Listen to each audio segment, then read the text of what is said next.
The rain had been falling since dawn, fine mist curling off the gray surface of Puget Sound and sliding down the walls of the glass mansion on the hill. From a distance, it looked like a fortress made of mirrors, reflecting nothing but clouds and sea. Inside, Alexander Rhodes sat in silence, a half-empty glass of whiskey beside the untouched dinner that his assistant had ordered hours ago. He had not eaten at the table since the day the plane went down. He still remembered the call, the static, the way the world had gone soundless afterward. 3 years later, that silence had never left him. The house was built to celebrate life, a masterpiece of light and openness designed by his late wife Eleanor. She had filled it with music and paintings, each corner touched by her color. Now the walls were bare, the piano mute, the canvases locked away. He kept them there because he could not bear to look at them, but could not bear to throw them away either. The maids changed every month. None stayed long. They could not stand the cold quiet or the man who never spoke more than a few words. Outside, the evening fog rolled in, from the water turning the city below into a blurred constellation. The lights of Seattle flickered distantly, but the mansion stayed dark, except for the faint glow of the fireplace in the study. Alexander sat there each night, suit jacket off sleeves, rolled up staring at the flames that refused to warm him. The world still called him a visionary, the man who had reshaped the digital economy. But the man behind the glass walls was just a widower, haunted by the sound of an engine that never landed. At the front door, a car engine stopped. Through the rain, a young woman stepped out, her hair, damp, her uniform pressed but simple. She paused at the massive glass doors, seeing her reflection blur in the condensation. The voiceover would come here soft and low. He never looked at her until the night she stopped waiting. Inside, the air was heavy with silence. She hesitated before pressing the intercom. The doors opened automatically, revealing a hall of steel and marble that seemed to swallow sound. She wiped her shoes, clutching the cleaning kit to her chest. Somewhere in the distance, the rhythmic tick of a clock echoed. No other human noise. Then his voice from above, quiet but firm. Upstairs, 3rd floor, the study. She followed the sound, her steps careful against the polished floor. He was there, sitting in the chair by the window, the light from the storm casting faint ripples across his face. He did not look up when she entered. Alexander Rhodes, 38, had the kind of stillness that came from deep exhaustion rather than peace. His dark hair had grown longer than corporate photos showed his beard uneven. There were framed awards on the wall, but the only photograph left in sight was of a woman laughing in sunlight, holding a paintbrush. The edges of the picture were worn from years of touch. Without turning, he spoke. "You can start tomorrow morning, 6 sharp. The kitchen, the hallway, the guest rooms. Do not enter the west wing." She nodded, even though he could not see. "Yes, sir." He gave a small, absent nod, as if acknowledging an echo from another life. Then he added, "There will be no music, no talking." The woman's name was Mia Alvarez, but he did not ask. He had stopped learning names. They always left. When she left that evening, the rain had deepened, washing the glass clean for a moment before fog claimed it again. That night, alone in the study, Alexander poured another glass of whiskey and stood before the window. The sea stretched endless and gray, the city a faint shimmer in the distance. The reflection of his own face looked unfamiliar, older, hollowed. He remembered Eleanor's last words before she boarded that flight. "Do not stop living. Promise me, Alex." He had promised. He had failed. Downstairs, the cleaning company had left a small note on the counter confirming the schedule for tomorrow. He almost tore it apart, but stopped when he saw a single line written in neat handwriting. "Thank you for the opportunity, Monsieur Alvarez." A stranger's handwriting, delicate but steady. He stared at it longer than he should have until the paper blurred in his vision. The clock struck 11. The storm intensified, rattling the windows. For a fleeting second, the house felt alive again, as if the wind were a voice calling back what had been lost. He sat down the firelight, flickering across his tired face.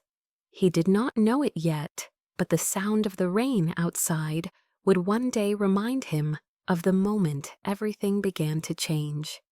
Every night the maid walked into his world of glass and silence until one day, Mia Alvarez arrived the next morning before sunrise. The clouds hung low over the bay, turning the water a cold silver that matched the mood of the house.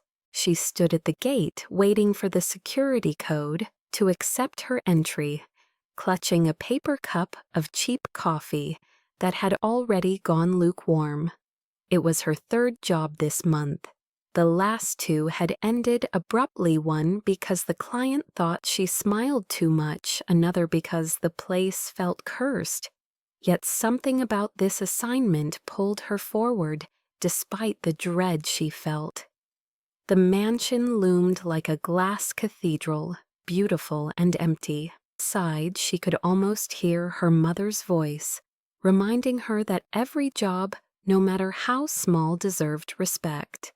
When the door clicked open, she whispered to herself one day at a time and stepped inside. The first thing she noticed was the stillness. Even the air felt controlled, too clean. She removed her shoes at the entrance, afraid to leave a trace of her presence, the scent of cedar polish mixed with faint whiskey. Somewhere upstairs, a door shut softly. She didn't expect him to greet her.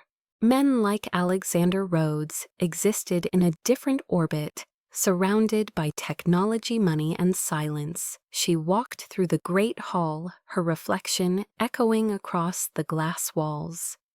Every surface reflected her back, like a ghost trespassing. She unpacked her cleaning tools, starting with the kitchen. The marble counters gleamed under the soft morning light. Everything was precise, untouched. Only a single coffee mug on the counter betrayed that someone still lived here. She picked it up, rinsed it carefully, and placed it back where she found it. It felt wrong to disturb the order he had built around his grief. Hours passed. She moved quietly from room to room, dusting shelves, wiping away fingerprints that were barely there. Each space had its own story.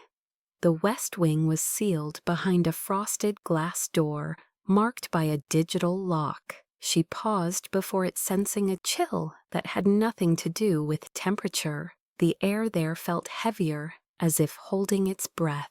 She didn't need to open it to know it was sacred ground. Every house carried one forbidden door. Around noon, she heard footsteps.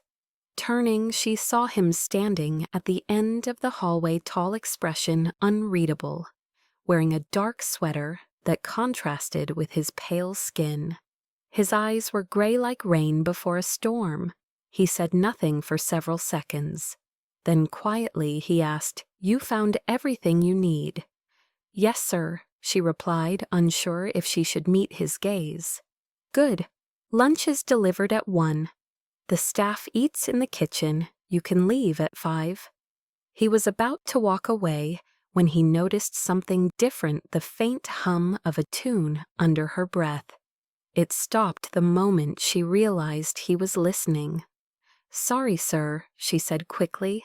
"I forget sometimes." "What were you singing?" he asked. "Just an old Spanish song. My mother used to hum it when she cleaned." He looked at her for a moment longer, as if weighing the sound of a memory. Then he said, "The house doesn't need music," and disappeared down the hall. She exhaled slowly. The encounter lasted less than a minute, but it left her strangely shaken. There was something behind his eyes, a grief too disciplined, like a wild animal locked in a glass cage. At lunch, she ate alone at the long kitchen table. Rain traced thin lines down the windows. In the background, the hum of the refrigerator became the only rhythm in the house. She thought of the stories she had heard about Rhodes' genius recluse widower. People said he had stopped showing up at board meetings, that his company now ran itself. But to her, he didn't look like a man of power. He looked like someone barely holding on. When she returned to the living room, she noticed dust gathering near the piano. On instinct, she lifted the cover, revealing black keys glinting faintly. Her fingers hovered above them. One note, just one, she thought. Before she could press it, his voice echoed behind her. "Don't." She turned, startled. He stood by the doorframe, face pale in the light. "I'm sorry," she stammered. "I didn't mean." "That piano stays silent," he said softly, almost to himself. Then he left again, and she watched him go, realizing the piano had once been her. Something loved, something now forbidden. The rest of the afternoon passed in deliberate quiet. She finished polishing the floors, folding the linen, and organizing the pantry. Before leaving, she placed a small vase of white tulips on the counter. The flowers had been discounted at the market, slightly wilted, but still hopeful. She did not expect him to notice. The next morning they were gone. In their place, she found a single note on the counter. "No flowers. Keep the counters clear." It wasn't cruel, just clinical. She smiled faintly. At least he had written something. It meant he had seen them. Over the week, a strange rhythm formed. He worked upstairs, she moved quietly below. Sometimes she caught glimpses of him through the glass panels, always standing near the window, phone pressed to his ear, never smiling. At 5, she left, walking through the drizzle toward the bus stop, the mansion glowing faintly behind her, like a lighthouse for ghosts. On the 7th day, she stayed longer than usual. The sun had set early, and she wanted to finish polishing the grand staircase before the weekend. She was halfway through when a shadow fell across the steps. "You missed a spot," he said. She looked up. He was closer than she expected. Holding a cup of coffee, his tie loosened. "I'll get it," she murmured, reaching for the rag. He crouched, took the cloth from her hand, and rubbed the step once. "There." She tried to hide a smile. "Do you check every step yourself?" "Sometimes," he said. This one was Eleanor's favorite spot. She used to sit here to paint the sunset. Mia glanced at the tall windows where twilight spilled across the floor. "That's beautiful," she said quietly. He straightened, expression unreadable again. "It used to be." Then he walked away. After he left, she stood there for a long time, staring at the place where he had been.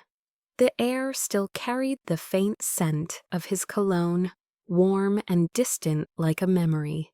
She realized that beneath the wealth and sorrow, Alexander Rhodes was a man suspended between two worlds, the one that had ended and the one that refused to begin.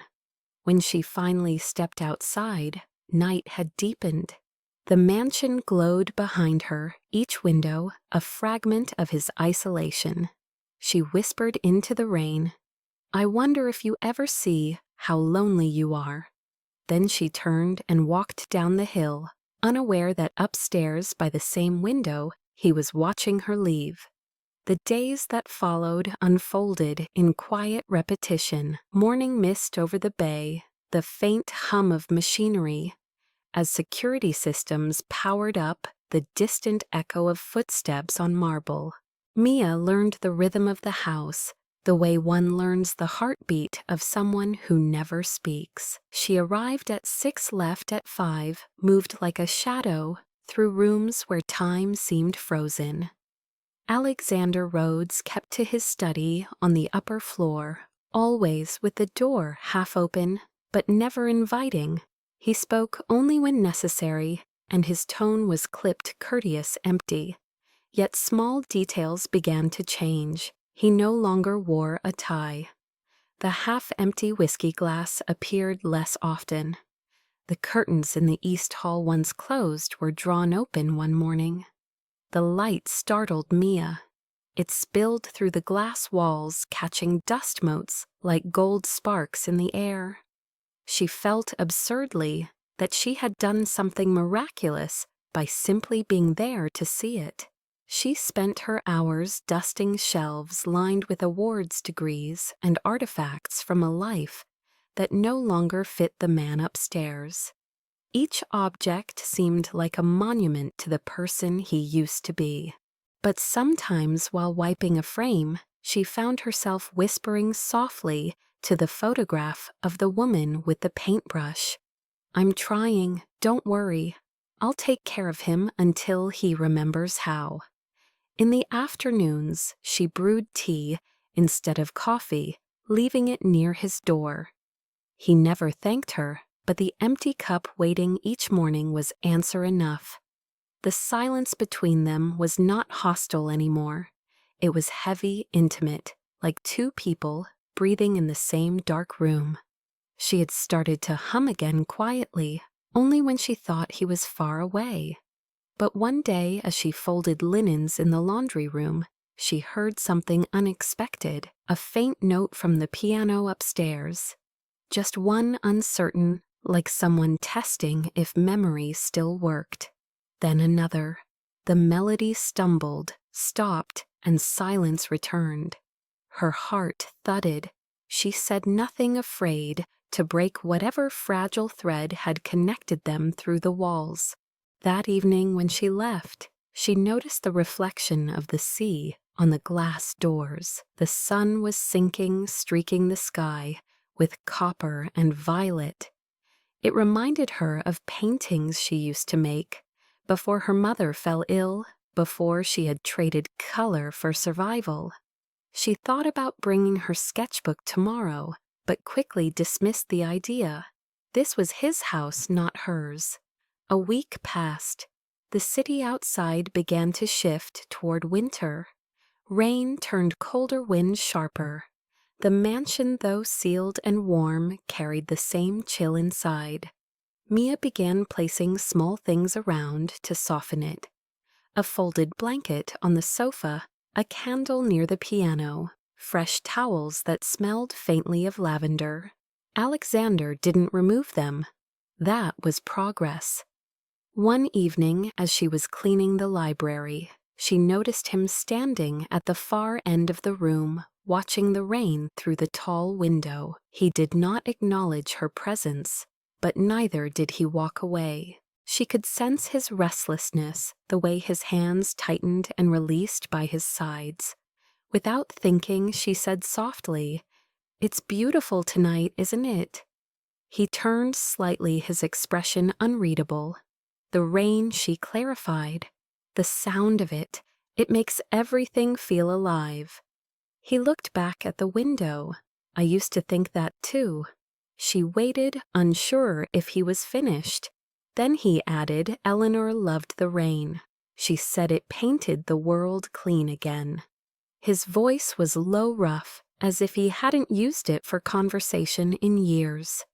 Mia knotted her throat tight. Maybe she was right. Maybe it's still trying.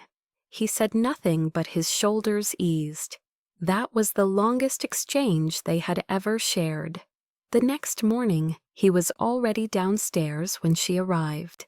He sat at the dining table, reading something on his tablet. The air between them felt different, lighter, but strange.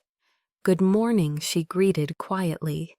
He looked up, seemed surprised, then gave a faint nod. "Morning." She tried not to smile too much as she moved to the kitchen. Progress came in inches here. Over time, she began to notice things he never said aloud. The way his eyes lingered on her hands when she arranged flowers, as if remembering another pair that once did the same. The way his breath hitched whenever she entered the west corridor near the locked door. One afternoon, curiosity tugged at her again. She stood before the frosted glass, staring at the faint outline of shapes inside, perhaps furniture, perhaps ghosts. The digital panel glowed red-sealed. Behind her, a voice cut through the quiet. "Don't go in there." She spun around. He stood a few steps away, expression calm but distant. "I'm sorry," she said quickly. "I didn't mean to intrude." He hesitated before speaking again. "It's just a room, but it's all I have left of her." She understood then why the house felt so heavy. Every object carried grief that refused to decay. She bowed her head slightly. "I'll take care of the rest. I promise." He studied her face for a moment longer before turning away. "Thank you," he said softly. That night, after she left, Alexander lingered by the same door. Through the glass, he could see faint shapes, a piano bench, an unfinished canvas, the ghost of color, still clinging to walls. For the first time in years, he placed his palm against the cold surface. Downstairs, he heard faint echoes of her voice, humming again, the same melody she had once mentioned, soft and steady. He closed his eyes, letting the sound travel through him like a heartbeat. The next few days blurred into one another. The house no longer felt like a tomb, though it wasn't alive yet either.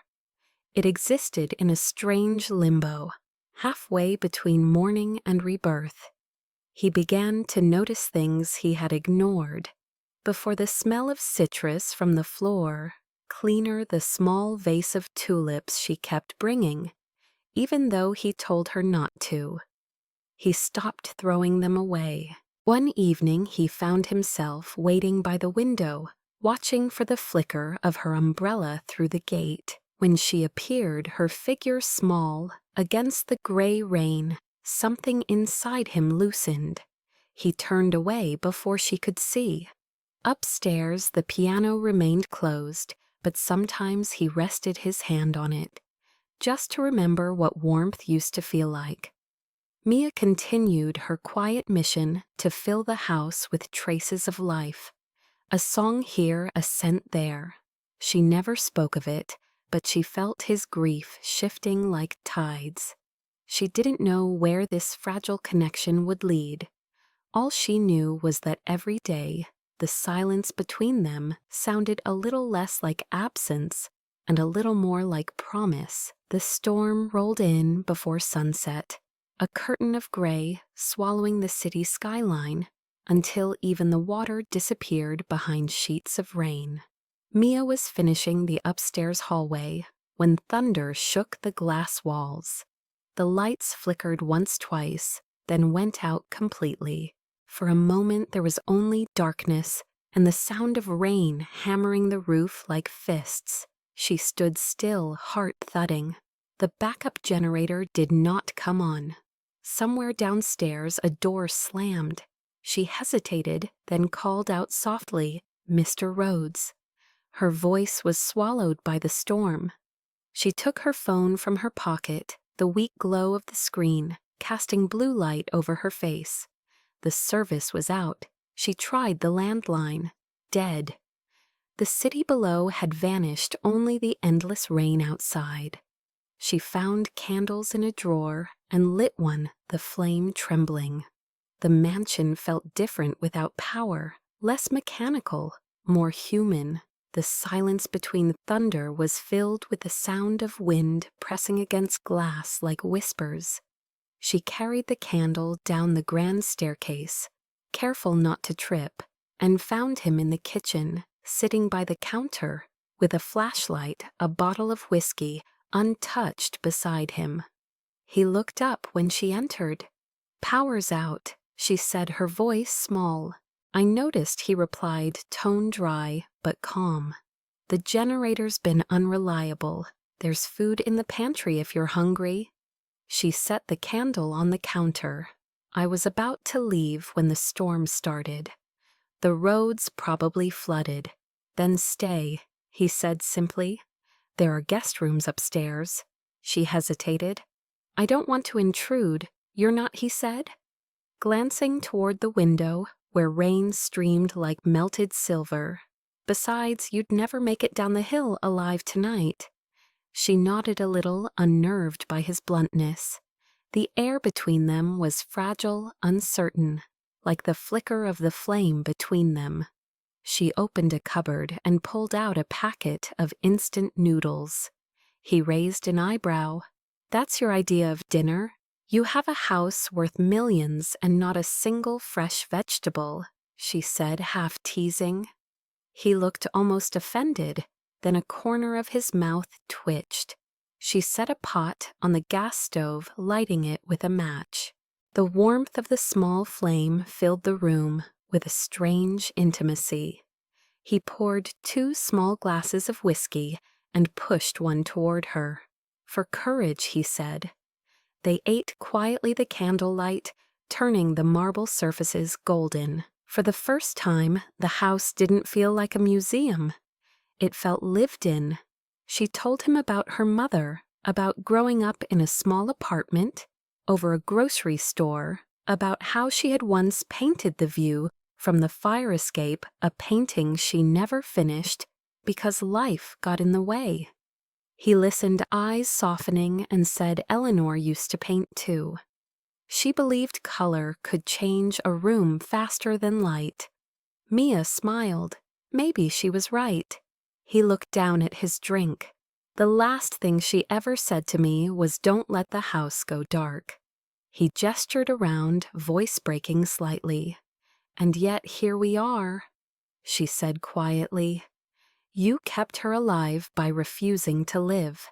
He looked up sharply, caught off guard. For a long time, neither spoke. The thunder rolled above them, deep and slow. She started to apologize, but he shook his head. "No, you're right."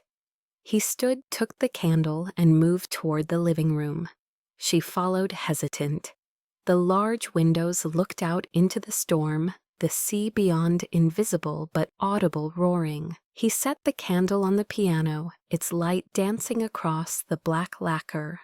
"I used to hate this sound," he said. "The rain. It reminded me of the night I lost her." She stepped closer, her voice low. "Maybe it's just the world reminding you it's still here." He turned to her, the faintest smile on his lips, sad but real. "Maybe." A sudden crack of thunder made her flinch. Without thinking, he reached out, steadying her with a hand on her arm. The touch was warm, grounding. She realized how long it had been since anyone had touched her with gentleness. He withdrew quickly, embarrassed. "Sorry, it's fine," she said, voice barely a whisper. They stood in silence, watching lightning fracture across the bay. The candle flame swayed. He spoke again, voice rough. "I used to think love was supposed to make you fearless. Now I think it just teaches you how much you can lose." She met his gaze. Maybe both are true. Another silence, heavy but not empty. Then she said softly, You ever play?" His eyes moved to the piano. "Not since she died." "You should. It doesn't have to be for her. It can be for you." He didn't answer, but his hand brushed the piano lid. The sound of rain filled the pause between them. When she turned to leave, his voice stopped her. "Mia." It was the first time he had said her name. She froze. Yes, his expression was unreadable in the candlelight. "Thank you for staying." She nodded. "Good night, Mr. Rhodes." She went to the guest room he had pointed out earlier. The bed was neatly made, sheets crisp. She changed into a borrowed robe from the wardrobe and sat by the window. The storm was still raging. but inside she felt strangely safe. Somewhere in the house, she heard faint music, hesitant notes, uneven but real. He was playing again. The melody faltered, then steadied. She smiled to herself, whispering, "You remembered how." Downstairs, Alexander sat before the piano, hands trembling on the keys. The music came out raw, imperfect, full of ghosts. But when he closed his eyes, he could almost feel Eleanor's warmth fade into something else, softer, newer. A different kind of peace. When the power finally returned, hours later, the lights flickered back on, revealing the empty glass of whiskey, and the candle burned to wax. He stood, looked toward the staircase, and saw a faint shadow under the guest room door. For the first time in years, he felt something that wasn't grief. It was small, fragile, but alive. Hope, he thought. The storm eased near dawn. He didn't sleep, but when Mia came down in the morning, the piano was open, and 2 cups of tea were waiting on the table. She looked at him surprised. He simply said, "The generator works again." "Breakfast," she smiled softly. "Sure." And in that moment, surrounded by gray morning light and the lingering scent of rain, they both knew something in the house had shifted. It was no longer just a place of memory. It was beginning to breathe again. The days after the storm felt different, as if the house itself had inhaled after years of holding its breath. The glass walls no longer looked like barriers, but windows open to the world outside. Alexander found himself listening for the soft rhythm of Mia's footsteps in the mornings, the faint sound of her humming while she worked. He pretended to be buried in his screens, but every small noise she made filled the silence that used to crush him. She noticed the changes, too. The curtains stayed open, the piano lid remained raised, and the air no longer smelled only of whiskey. The faint aroma of coffee and lavender now mingled with sunlight. She began arriving a few minutes earlier, making breakfast before he came downstairs. He would stand by the counter, reading the news on his tablet while she poured tea. They rarely spoke, but their silences were no longer hollow. Each unspoken word had its own meaning. Every night she gave herself to the lonely billionaire, not her body, but her silence, her warmth, and the pieces of her soul that believed in him. It began as an unintentional ritual. After finishing her shift, she lingered for tea. He would tell her about something small his day, a headline, a memory, and she would listen. Some nights she shared a story from her childhood, or a dream she used to have about becoming an artist again. The conversations never lasted long, but they became the anchor of his evenings. He stopped drinking altogether. Instead, he brewed tea at 9, waiting for her to appear. One evening, she found him outside, tending the overgrown garden. He was kneeling by a patch of soil sleeves, rolled up hair disheveled. "You're gardening now," she teased. "I was told it helps with grief," he replied, deadpan. "And does it?" she asked. "Not yet, but the plants haven't complained." She laughed softly, and the sound startled him. It had been so long since laughter had belonged in this place. He glanced at her, the faintest curve of a smile forming. Maybe that's how it starts. By summer, the house was breathing again. She placed vases of wildflowers near the windows, and he didn't move them. He started eating lunch at the table instead of his study. She taught him how to make proper coffee, and he taught her how to reset the security system. It was domestic in a way that neither expected, fragile but comforting. The nights grew warmer. Sometimes he walked her to the gate after her shift. They spoke little, but every goodbye felt heavier, like a promise deferred. One Friday she stayed later than usual. The sky outside had turned indigo, and the city lights shimmered across the water. She sat at the piano, tracing her fingers along the keys. "You could play something," he said from behind her. She shook her head. "I don't play. I paint. I used to. Then paint again." His tone was gentle but insistent. She looked up at him, the glow of the lamp soft on his face. "Maybe someday." He nodded, eyes thoughtful. The pause stretched between them, filled with the quiet ticking of the clock. Finally he said, "You make this place bearable, Mia." She froze, unsure how to respond. He didn't look at her when he added, "I mean it. For a long time, I thought silence was safety. But with you, silence feels alive." Her throat tightened. She whispered, "Then maybe you're ready to live again." He looked at her, then really looked as if seeing her for the first time. Not as an employee, but as someone who had unknowingly become his lifeline. The moment was brief, but something deep shifted. The next morning she found a new mug beside her cup. It had a tiny chip on the rim, the same one she had used accidentally on her first day. A handwritten note lay underneath. "For the mornings you make less quiet." From that day she stopped leaving at 5. They began sharing dinner, sometimes takeout, sometimes something she cooked from what little the kitchen offered.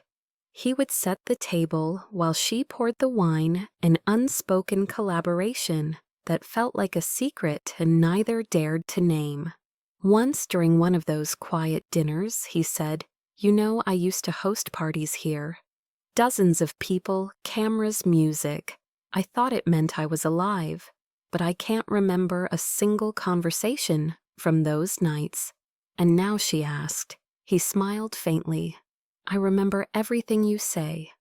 She looked away, her pulse fluttering. "Don't say things like that," she whispered. "Why not? Because they sound like confessions." "Maybe they are." The silence that followed was charged electric, but she didn't run.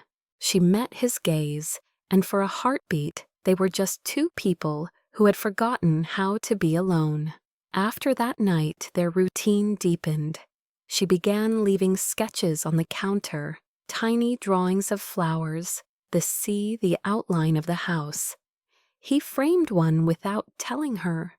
When she noticed, she blushed, but said nothing. Some things were better left unspoken. He started walking her to her car each night, umbrella in hand. Sometimes they stood by the gate in the drizzle, watching the city lights flicker below. He would ask about her art, her family, her dreams. She asked about his company, his wife, his grief. Neither of them pretended to have answers. One night, as she reached for the gate latch, he said softly, "You shouldn't have to keep saving me every day." She turned, her expression unreadable. "Maybe I'm saving myself," she said. "Maybe you just gave me somewhere quiet enough to hear my own heart again." He didn't reply, only nodded, eyes glimmering with something that looked a lot like gratitude or love. When she drove away, he stood there long after. The tail lights vanished, listening to the echo of her voice in the rain. Inside the house no longer echoed when he walked. It hummed quietly, like a living thing. The fire alarm shrieked through the night, but there was no fire. It was the nightmare again.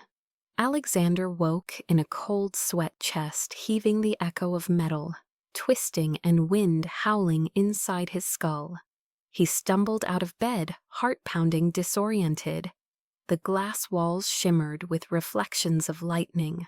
The rain had returned. He pressed his palms against the window, breathing hard, whispering her name like a confession. Eleanor. For a moment he thought he saw her silhouette on the shore blurred by rain. Then it vanished. He realized he was trembling.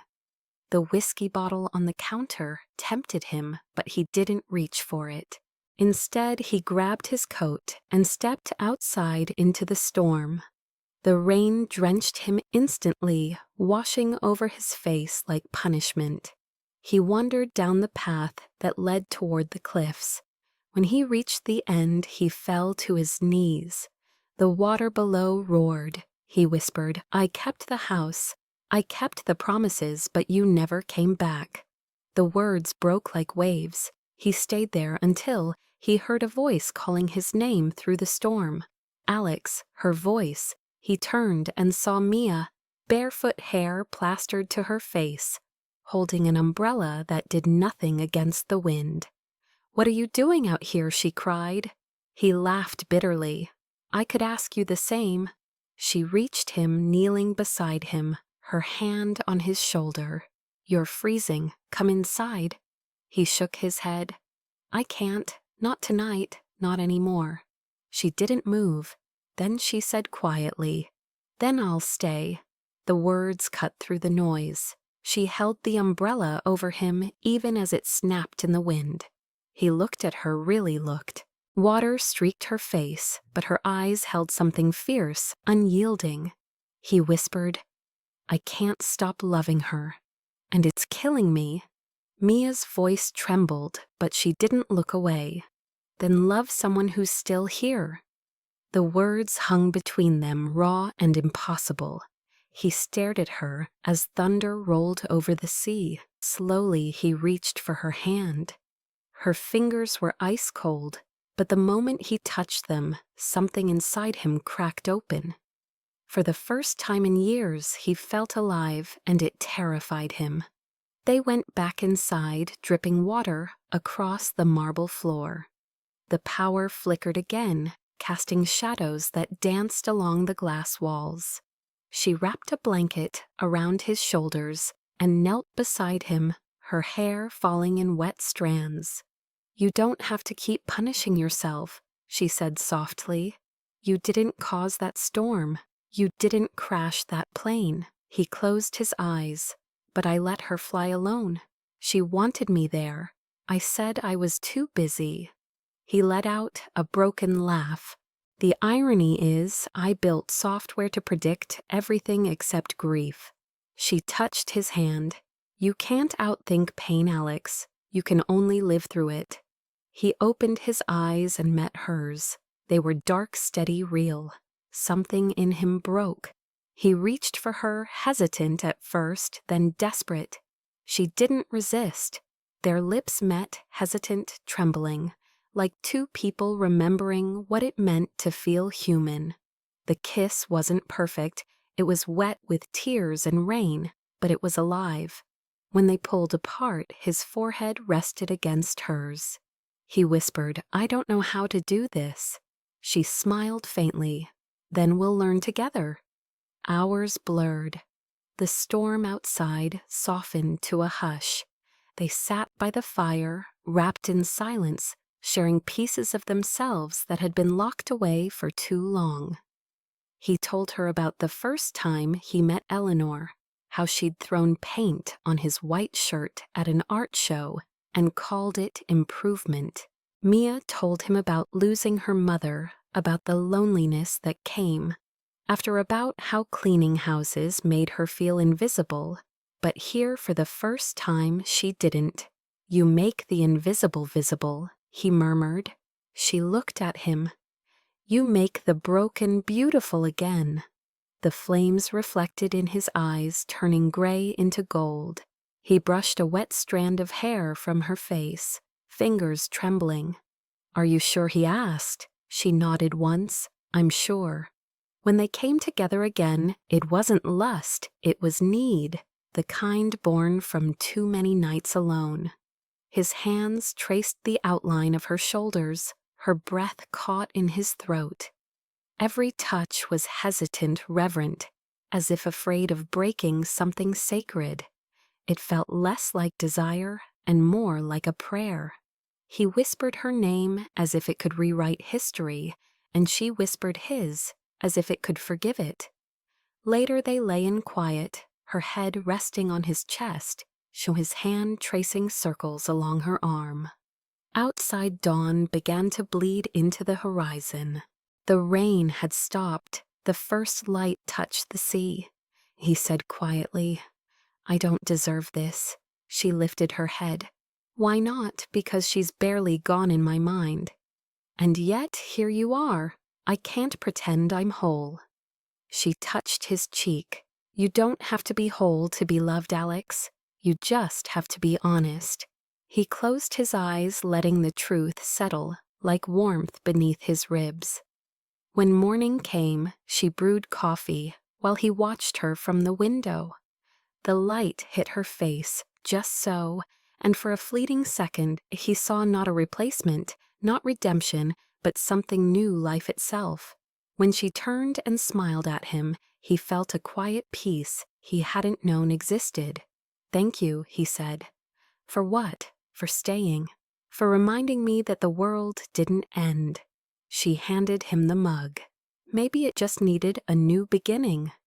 That day the mansion no longer looked like a monument to grief. The sunlight caught the glass walls and made them shimmer, turning reflections into color. He spent the afternoon in the West Wing, the one he had locked for years.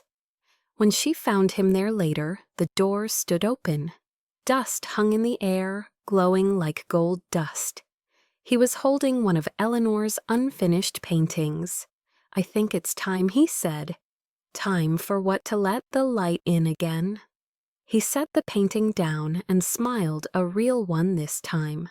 She stepped beside him, took his hand, and together they carried the canvas to the window. Outside, the sea glimmered under morning light.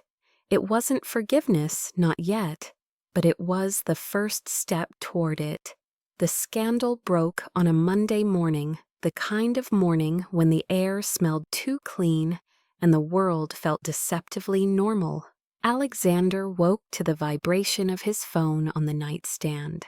Dozens of notifications lit the screen: news alerts, missed calls, messages from his publicist. He didn't need to open them to know something had happened.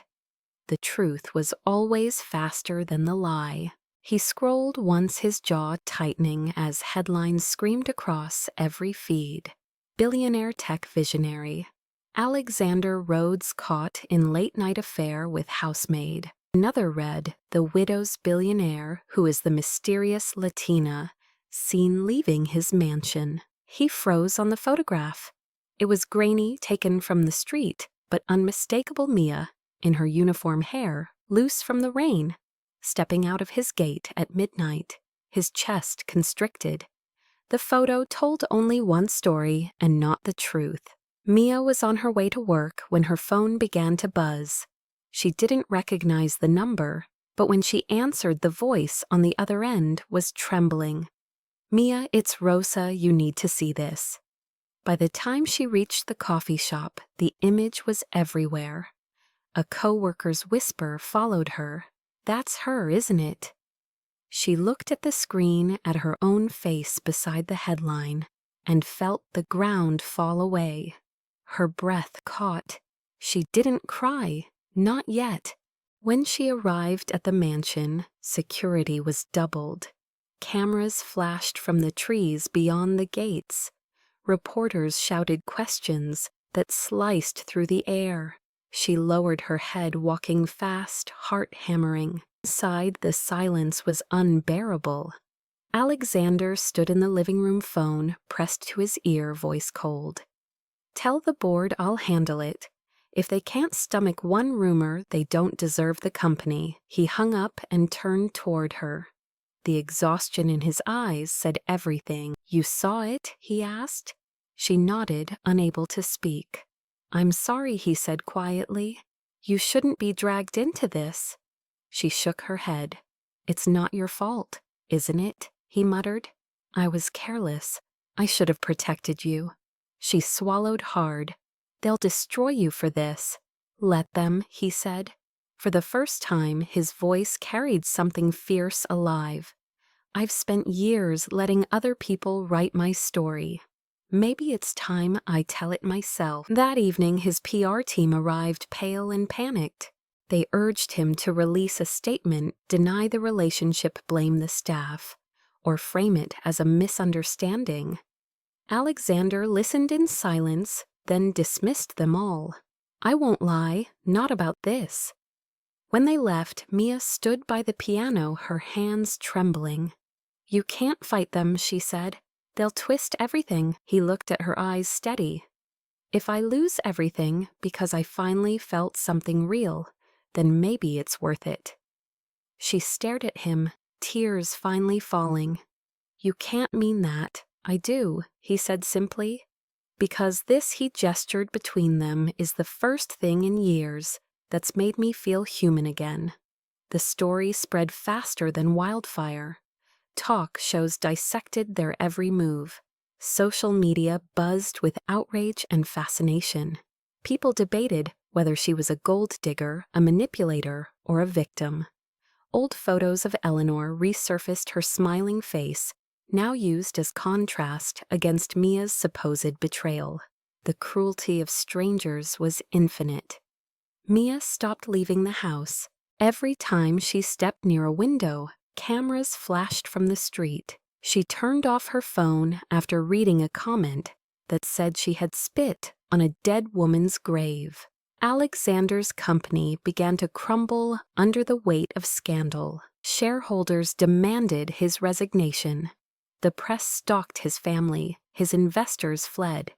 Through it all, he remained calm, almost defiant. He refused interviews, refused denials.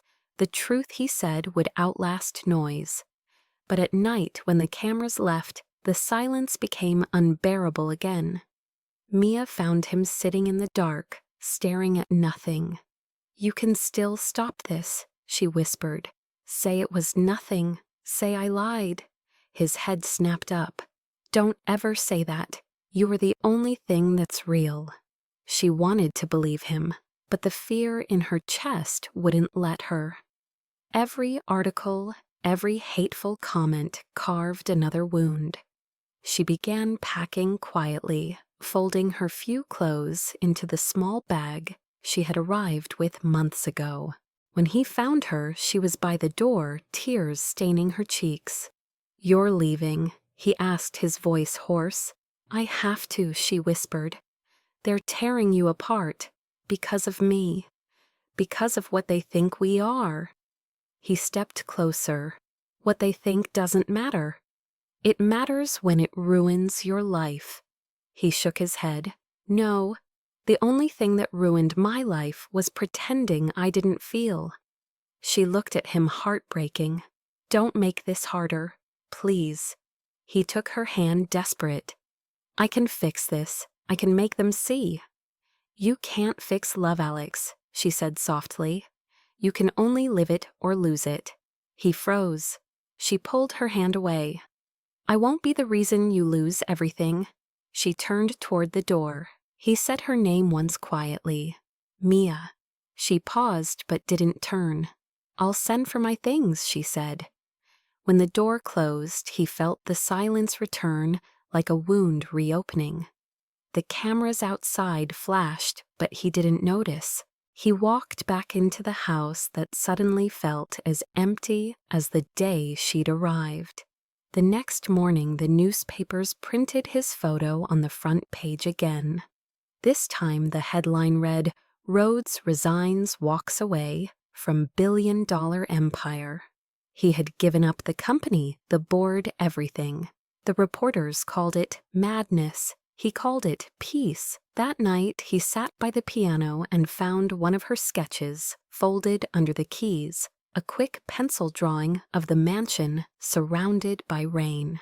At the bottom, she had written, "Even glass can hold warmth if someone remembers to light the fire." He smiled, a single tear sliding down his cheek. For the first time in years, he played not for the dead, but for the living. Outside cameras still flashed, the world still shouted, but inside the music drowned it all. The house fell silent again, but it was not the same silence as before.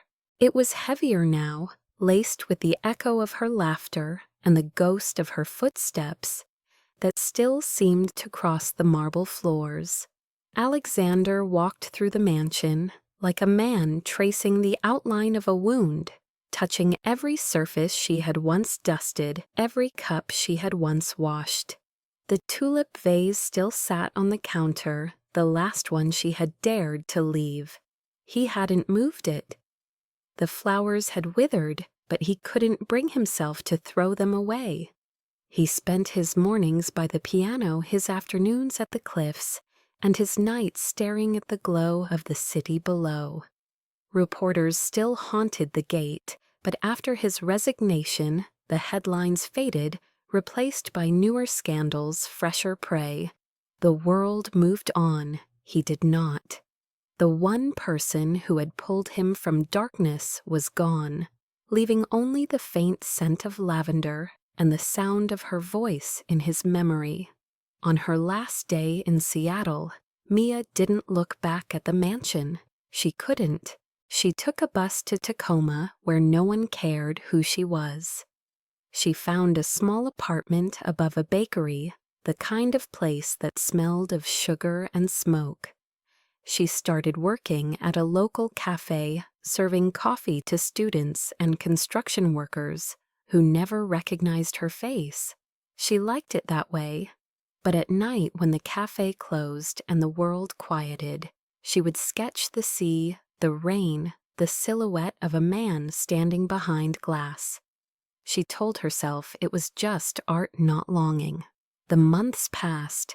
Alexander received no word from her.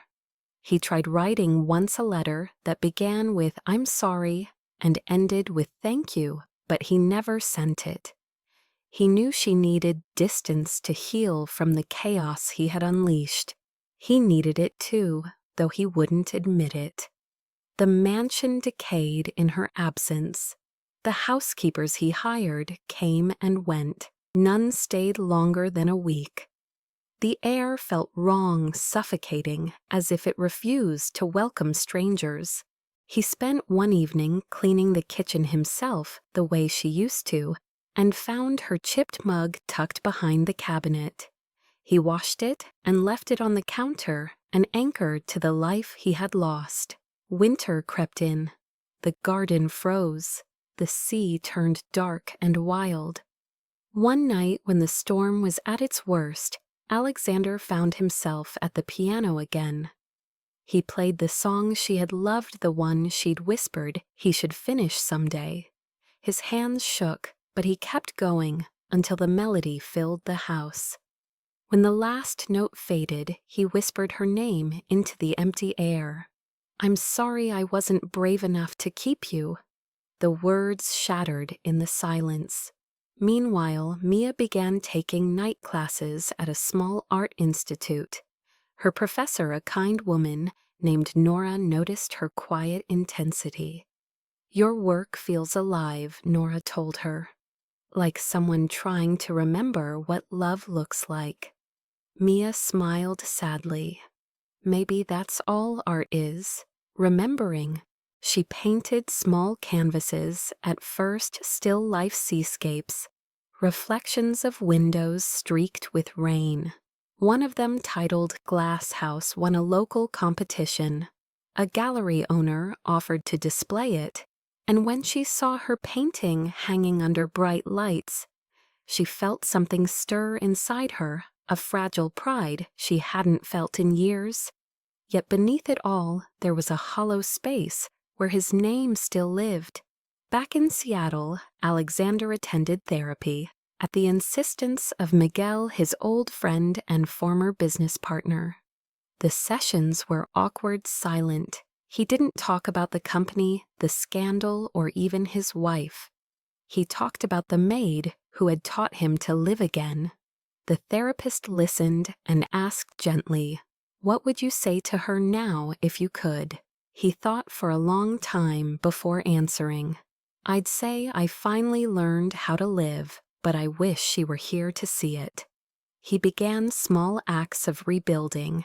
He reopened parts of the mansion he had sealed.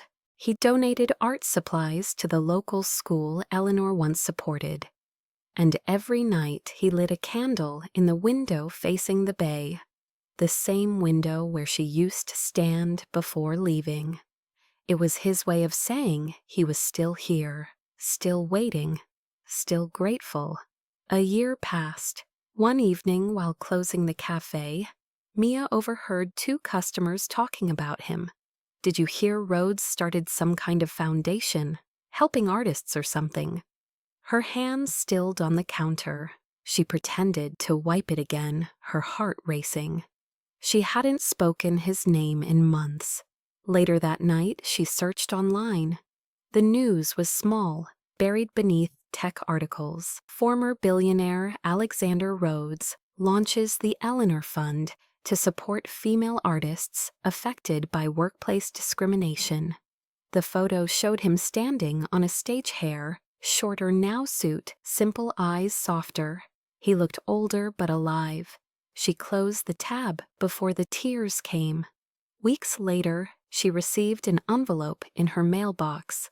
No return address, just her name in familiar handwriting. Inside was a check, not for money but for an art grant. A note was attached. "This is for you, for the one who reminded me that broken glass can still reflect light. No strings, just hope." She pressed the paper to her chest, trembling. She didn't need to see his name to know it was from him. That night she painted until dawn. Her brush moved like it had a memory of its own. The finished work was a city under rain, each droplet glowing with light. She titled it "The Silence Between." The next morning she brought it to her professor. Nora stared at the painting for a long time. "It's beautiful," she whispered. "It feels like forgiveness. Maybe it is." Mia said quietly. Back in Seattle, the mansion by the bay stood calmer now, its walls no longer echoing grief. Alexander still sat by the piano some nights, his fingers tracing silent keys. He had learned that not every love ends with presence. Some loves remain in the spaces between, invisible but unbroken. He looked out at the sea, watching the rain fall, and whispered into the mist, "I hope you found peace." He didn't know that miles away, in a small apartment above a bakery, a woman whispered at the same moment, "I hope you did too." And though the world was vast and the years had passed for that brief instant, their silences met across the rain, and neither was truly alone. A year later, the rain returned to Seattle, the way it always did, soft, steady, as if nothing in the world had changed, but everything had. The mansion on the hill no longer glowed at night. The glass was dimmer, the gardens overgrown, yet the air around it carried a quiet kind of peace. Alexander Rhodes was no longer a billionaire, no longer a headline. He lived simply now, dividing his time between community projects and a foundation he'd built from the remains of his fortune. The Eleanor Fund had grown faster than he'd expected, and with it came an unexpected fulfillment. He traveled across Washington, meeting young artists, sponsoring women who had lost their jobs quietly, rebuilding something he couldn't name. But in every gallery he entered, he found himself searching for her face.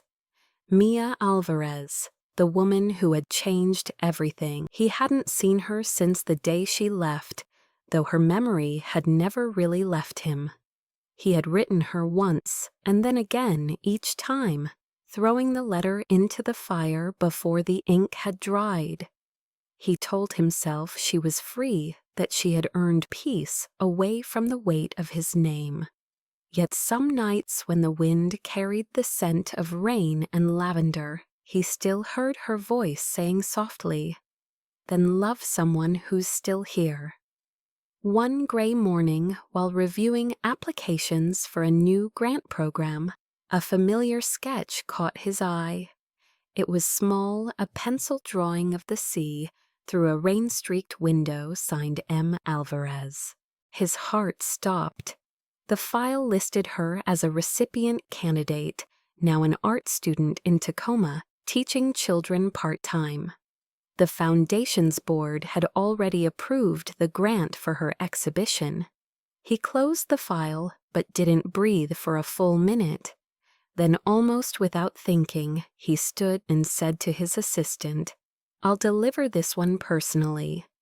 The cafe was exactly as he remembered from her sketch. Small, warm, the air, thick with the scent of coffee and cinnamon. He spotted her before she saw him. She was at the counter, hair tied up apron, dusted with flour, laughing at something a coworker said. The sound hit him like sunlight after a long winter. When she finally looked up and froze, the world seemed still. Her expression was unreadable, part shock, part memory. He took a step forward. "Hi, Mia." She blinked, her voice barely a whisper. "Alex, you shouldn't be here." He smiled faintly. "I came to return something that belonged to you." He held out a small envelope, the official grant approval letter. She stared at it, then at him. "You didn't have to do this, I know, but I wanted to." She hesitated, then said quietly, "You don't belong in my world anymore."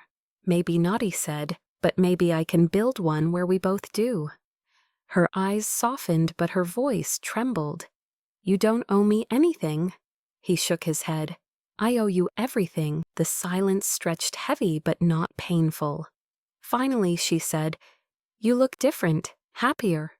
He chuckled.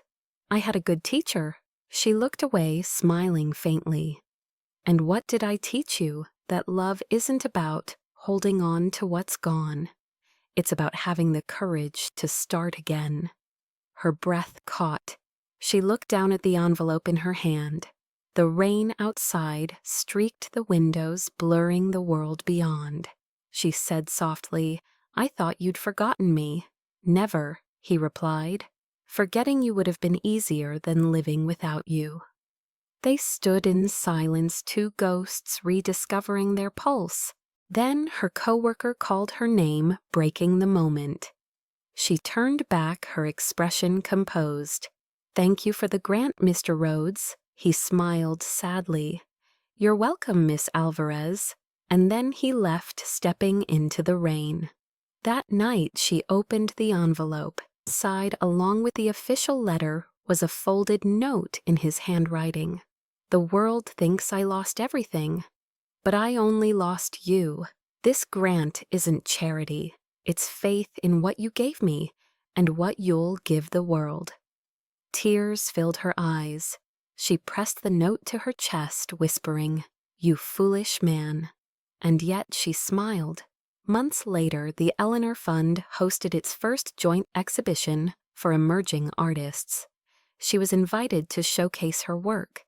She almost declined until she saw the theme of the event, Light After the Storm. On opening night, the gallery buzzed with people, cameras, and soft music. Her collection stood near the center, a series of paintings capturing reflections on glass, each one telling a fragment of their story without names or faces. Her centerpiece was a large canvas titled Every Night. It depicted a mansion of glass illuminated from within by a single candle. She was adjusting one of the frames when she felt it, a presence she knew too well. She turned. Alexander stood at the entrance, hands in his pockets, rain on his coat, eyes full of something deeper than longing. He looked around, awe flickering across his face as he took in her work. When their eyes met, she exhaled. "You came," she said quietly. "I told you I'd build a world where we both belong," he said. "Looks like you beat me to it." She laughed softly, a tear slipping down her cheek. "You still talk like a man who builds empires." He stepped closer. "Only this time I'd rather build peace." The curator approached to introduce the artist to the guests. But when she realized who he was, she smiled knowingly and moved aside. The two stood before the painting together. He reached out not to touch her, but to point at the image. "That's your house, isn't it?" She nodded. "It's not just a house anymore.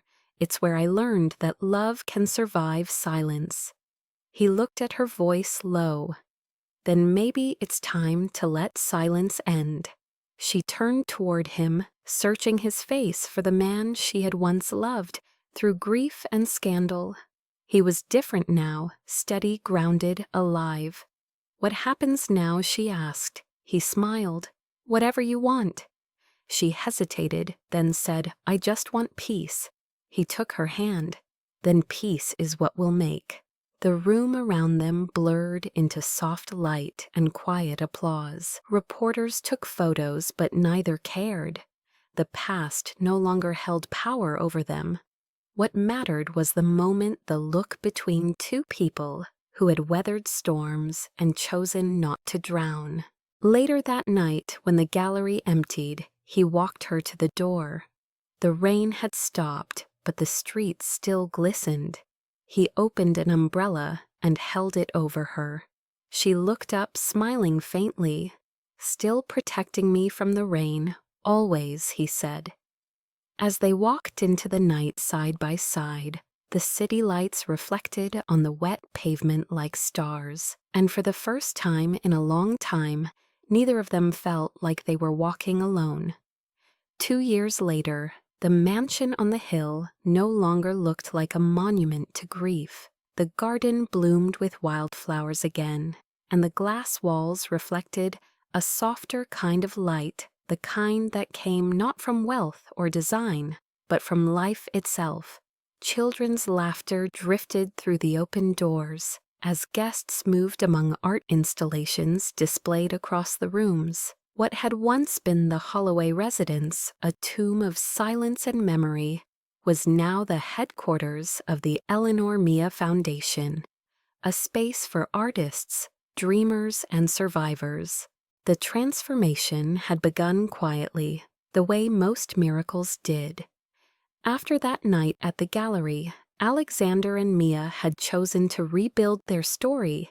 In small steps rather than declarations, they worked side by side, she with her art, with his devotion, to building platforms for those who had no voice. They never rushed the future, never forced the past to vanish. Love returned not as fire, but as steady warmth, a light that grew in the corners where shadows used to live. On the anniversary of the foundation's opening, the mansion hosted its largest exhibition, Yet the Light Returns. The centerpiece stood in the grand hall, a massive painting by Mia that captured the sea at dawn, the horizon glowing gold after a long night of rain. Beneath it, a plaque read, "Dedicated to those who learned to breathe again." Guests from across the state came to see it, donors, artists, children, even former critics who had once called their love a scandal. The air buzzed with the sound of life. Alexander moved through the crowd, shaking hands, answering questions, but his gaze often drifted to the woman standing near the painting. Mia wore a simple white dress, her hair loose, a small smile on her lips. She was speaking with a group of students, her voice calm and full of light. Every time he looked at her, he felt the same quiet astonishment. He had felt that first night she had stood at his door in the rain. When she caught him watching, she mouthed the words, "You look tired." He grinned, "You look perfect." As the evening drew on, the guests gathered near the main staircase for his speech. He stepped forward, adjusting the microphone. The room fell silent, but it was not the silence he had once feared. It was the kind born of anticipation, trust, and love. He began slowly, his voice steady. "This house once stood empty. For years, it was just glass and echoes, a place where I hid from the world. Then someone walked in and reminded me that silence can hold life if we listen closely enough." He paused, glancing toward Mia, whose eyes shimmered in the light. "This foundation isn't about wealth or redemption. It's about what happens when we allow broken things to shine again. Tonight, as I stand here, I'm reminded that light always finds its way back home. The crowd erupted in applause, but all he saw was her. She looked away, tears glistening. Later, after the guests left and the music faded, the house grew quiet again. The good kind of quiet. Mia stood by the window, watching the rain begin to fall soft familiar. Alexander joined her hands in his pockets, a rare stillness in his face. "You did it," she whispered. "You turned the ashes into something beautiful." He shook his head. "We did it." She smiled. "You know, when I first came here, I thought this place was haunted." He laughed softly. "It was. I was the ghost." She looked at him, eyes gentle. "Not anymore." He reached for her hand. "Do you ever think about how far we've come?" She nodded. "Every day. Sometimes I still hear the rain on the glass and remember that night. I thought it was the end of everything." He squeezed her hand. It was the beginning. They stood in silence, listening to the soft rhythm of rain against glass. Then, without a word, he led her to the piano. The same one that had sat untouched for years now gleamed with polish and use. He sat down, gesturing for her to join him. "Do you still remember the song?" she asked. Every note he said. His fingers moved across the keys, the melody slow and tender. She closed her eyes, letting the music carry her back through every moment, the storm, the scandal, the separation, and finally the return. When the last note faded, he turned to her. "Mia," he said softly, "you once told me I didn't have to be whole to be loved, but you made me whole anyway." She smiled, tears slipping down her cheeks. "And you taught me that love isn't something you wait for, it's something you build." He rose, pulling something from his pocket, a small velvet box. Her breath caught. "Alex." He opened it to reveal a simple silver ring, elegant and unadorned. "I'm not asking you to promise forever," he said, voice low. "I'm asking you to promise now, to keep choosing this life with me day by day." She looked at the ring, then at him, her heart trembling with quiet joy. "Yes," she whispered, 1,000 times yes. He slipped the ring onto her finger, and she laughed through her tears. Outside, lightning flashed, but it felt like light celebrating instead of breaking. They spent the night walking through the house, hand in hand, remembering every corner and every silence that had once separated them. The West Wing, once locked, now served as an art studio filled with color and sketches. The kitchen smelled of cinnamon and tea. The bedroom, once a place of grief, had become a sanctuary of warmth. They ended their walk on the balcony overlooking the bay. The city below shimmered, and the sea reflected the moon. The air was crisp, the rain turning to mist. "Do you ever think about her?" Mia asked softly. He didn't pretend not to understand. Every day he said, "But not with pain anymore. She taught me how to love. You taught me how to live." Mia rested her head on his shoulder. "Then maybe that's what love is. Not replacing someone, but carrying them forward with you." He nodded. "Exactly that." The following morning, sunlight broke over the horizon. The storm had passed. The mansion glowed, the windows catching gold. Downstairs, children from the Foundation's art class were arriving for their weekend workshop. Their laughter filled the halls. Mia watched from the balcony, her heart swelling. Alexander came up behind her, wrapping his arms around her waist. "They remind me of us," he murmured. "How so messy, loud, beautiful." She laughed. "We were all of that, weren't we?" "Still are," he said. "Only now the noise sounds like life." As the day went on, they helped the children mix paints and create collages. One little girl held up her drawing, a simple sketch of a house with shining windows. "What's this one called?" Mia asked. "Home," the girl said shyly. Mia smiled and looked at Alexander, who nodded. "Home," he repeated softly. That evening, after the last guest left, they sat on the porch steps, watching the sun set over the bay. The sky burned with gold and rose the same colors that had painted their first dawn together. Mia turned to him. "Do you ever think people like us get second chances?" He looked at her eyes reflecting the light. "Only if we're brave enough to take them." She leaned against him, whispering, "Then I'm glad we did." He kissed her temple. "Me too." The sea shimmered below, calm at last. The wind carried laughter from the house, blending with the sound of the waves. As night fell, the mansion's lights came on one by one, glowing through the rain like stars. And in the grand hall beneath her painting of the sea at dawn, two shadows lingered no longer, haunted, no longer lost, just two souls who had learned that even after the darkest nights, the light always returns. If you believe love can rebuild, even the loneliest heart, share this story and let someone else feel it too. Before you scroll away, take a breath. Close your eyes for just a moment and ask yourself, when was the last time a story made you feel something real?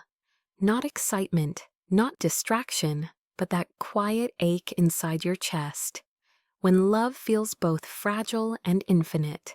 If this story touched that part of you even for a second, then maybe it was meant to find you tonight. Stories like this aren't just tales about billionaires, maids, or lost souls, they're mirrors. Somewhere inside every Alexander is the part of us that stopped believing we deserved a second chance. Somewhere inside every Mia is the part that keeps giving light, even when no one seems to notice. And when their paths cross, it reminds us that healing isn't loud, it's gentle. It's the slow return of color to a gray world. So if your heart tightened a little when he whispered, "You taught me how to live," or when she finally smiled, after years of silence, let yourself feel it. Don't brush it away. Because stories like this one are not escapism, they're hope wearing a human face.